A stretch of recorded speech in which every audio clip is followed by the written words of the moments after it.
Welcome to the AI Queens podcast, the show where women entrepreneurs learn to ditch the overwhelm, embrace AI, and build businesses fit for royalty.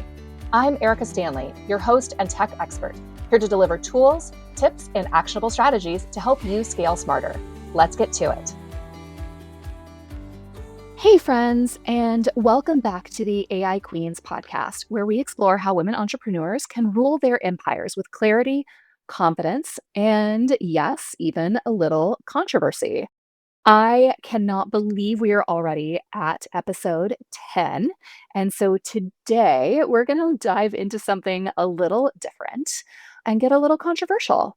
I want to talk about some concerns that I hear all the time when it comes to AI. We're going to dig into bias, climate impact, copyright issues, and the fear that we are outsourcing our creativity. Now, I am not here to shake my finger at any of you. We all have to make our own decisions about how we want to use this technology. This is just a conversation, one that I'm still having with myself a little every day, and one that I want to have with you all so that you have a little bit more nuanced information to help you decide where you fall on all of this. So, without further ado, let's get right into it. I want to start with the environment. There's no sugarcoating it. AI uses a lot of resources. A recent report from MIT found that each ChatGPT request consumes about 10 times more energy, that's raw electricity, than a typical Google search. Multiply that by millions of prompts generated daily, and the energy demands add up super quick. Data centers are already on track to become the top electricity consumers globally, basically consuming as much energy as countries the size of Japan.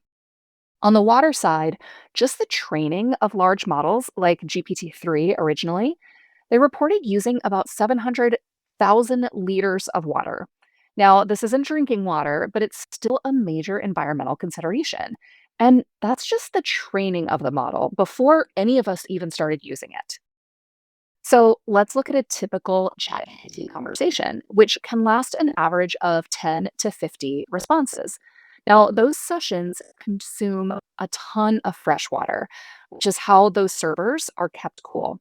Again, this isn't drinking water, but it does put a strain on drought prone areas like California and Arizona.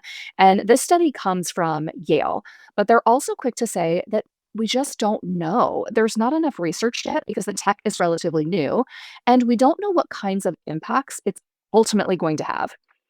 Or if the tech could eventually help us solve bigger problems like climate change. Wouldn't that be cool? Long story short, for a lot of us, these aren't deal breakers, but they are things that we need to be mindful of. You can choose less resource intensive models depending on the types of questions you're asking. For example, if you don't need deep strategy or emotional nuance, opt for lighter models. For example, you could use GPT 4o Mini for basic tasks and then reserve full GPT 03, or if you're using Claude Sonnet 3.7 for the heavier lifts. And if you just need to know how old Brad Pitt was compared to Gina Davis and Susan Sarandon in the movie Thelma and Louise, confession, that was a recent search of mine, maybe opt for a Google search instead of your friendly neighborhood AI robot. All right, moving on to another big consideration, bias. I hear this one a lot, and we all know bias is pretty much baked into everything, including AI. As we've discussed on the podcast here before, and as I will continue to say, it's the hill I'm prepared to die on here. The vast majority of AI tools have been created by a pretty homogenous group, mostly men, mostly white, and a lot of them are from similar educational and cultural backgrounds. And now, that's not inherently bad, but it does mean that the tools reflect that limited perspective. So, a study from 2024 found that women hold just 27% of jobs in tech. People of color, especially Black and Brown professionals, are severely underrepresented. That lack of diversity can, in turn, lead to blind spots in the technology. A lot of us may have heard the story about the water faucets that didn't recognize darker skin tones because no one considered the way that the infrared beams reflect differently off of different skin tones. that tech was only built with certain people in mind. Or crash test dummies that were designed around male bodies. The women crash test dummies were just shrunken versions of the men, not taking into account women's different physiology. So when one group builds the tech, other groups get overlooked or outright excluded. So, yes, AI can be biased. And no, we shouldn't throw it out, but we should build better, more inclusive tools. And here's one way we can all help. When you can, let your usage data train the models if you're comfortable. I know. I have said I typically keep that setting turned off within my own models, and I'm on the fence about it personally. But when I really think about it, more diverse data means more representation and more representative AI. And I want my user behavior to help train future models to be more representative of all of us. Now, moving on to artists, copyright, and creative credit. This is a hot one. Should artists and authors be worried? On one hand, inspiration has always built on other inspiration. There's a popular book in the design world called Steal Like an Artist by Austin Kleon. Inspiration is part of the process. But when a model is trained on someone's original work without credit or compensation, that's crossing a line. Think of Studio Ghibli's work showing up in AI outputs. It's been everywhere lately, and it was done without permission. That's not inspiration, that's outright theft.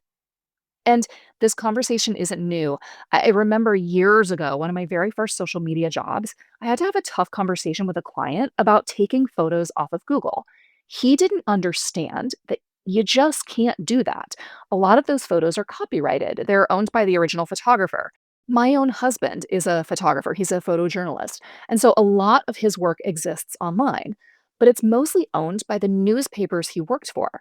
Just because you find it on Pinterest or in a Google image search doesn't mean it's yours to use. That's why we all use free or paid stock photo sites now. And now we're generating with AI. Just make sure you're not directly copying someone's work or style. That's just icky. The old saying, imitation is the highest form of flattery. Nope, bullshit. Being paid for your intellectual property is the highest form of flattery. Okay, hopping off the soapbox here. All of this goes to say that the ethics here are still evolving. We need better systems to ensure that artists and writers are respected, credited, and fairly compensated as this technology grows. To close out the conversation today, I want to talk about AI, therapy, and outsourcing your creativity and your brain. Look, I know a lot of people are turning to AI to help them suss out problems in their personal lives, but AI is not your therapist. It doesn't know your history, your triggers, and it doesn't know the look on your face or your tone of voice when you're holding back tears. And it's not going to be held accountable for worsening someone's trauma. Real therapists have licenses and therefore accountability and a responsibility to their patients. So when you're using it in this way, it can seem like it knows you, that it's giving you highly empathetic, validating, and non judgmental feedback. But that's because that's what it was designed to do, not necessarily to challenge you, but to keep you happy. So while it's great for journaling prompts or daily reflections, or to help you calm down when you want to rage vent about the latest rage inducing thing coming out of the White House, just remember there are real concerns about people turning to AI for support that it is not qualified to give. Moving on from there, there's also the question about what happens when we rely on it too much. I was listening to NPR the other day, and they covered a study where participants did a 2 week full digital detox. They literally removed the internet access from their phones. They could still use the phone as a phone and they could text people, but there was no internet access. 91% of the participants reported improved mood, better focus, and even the types of cognitive improvements that were similar to taking antidepressants, just from unplugging from the internet and having to think for themselves for 2 freaking weeks. So, the takeaway here, we regain our mental sharpness when we're not outsourcing every single decision, every thought, every answer to our computers, whether they're the ones on our desks or the ones in our pockets. So, just something to consider there.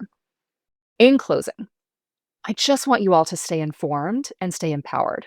And please know, I don't have all the answers here. I'm not here to pretend that this tech is perfect. But what I do know is that AI is not going away. We can't hit pause on the future and the huge momentum that this AI beast has right now. It's literally everywhere. But we can stay informed and decide how we engage with it. We can ask better questions, make more informed choices, stay curious, and stay critical. That's the only way we shape this future. It's not by ignoring it or hiding from it, it's by being part of it. Together, thoughtfully, as the leaders, entrepreneurs, and yes, as the AI queens we're meant to be. Thanks for being here with me. Let's keep this conversation going. I want you to join me in the AI Queens Society on Substack, where we've already got over 100 members waiting to kick off conversations just like this, the messy, nuanced conversations. So jump on over there at aiqueensociety.com. And until next time, keep reigning with AI. Thanks for listening to the AI Queens podcast. If you loved today's episode, don't forget to subscribe, leave a review, and share it with a fellow queen who needs to hear this. Want more tips and tools? Join the AI Queens Society at aiqueensociety.com and start ruling your business with confidence today. Until next time, stay bold, stay curious, and keep reigning with AI.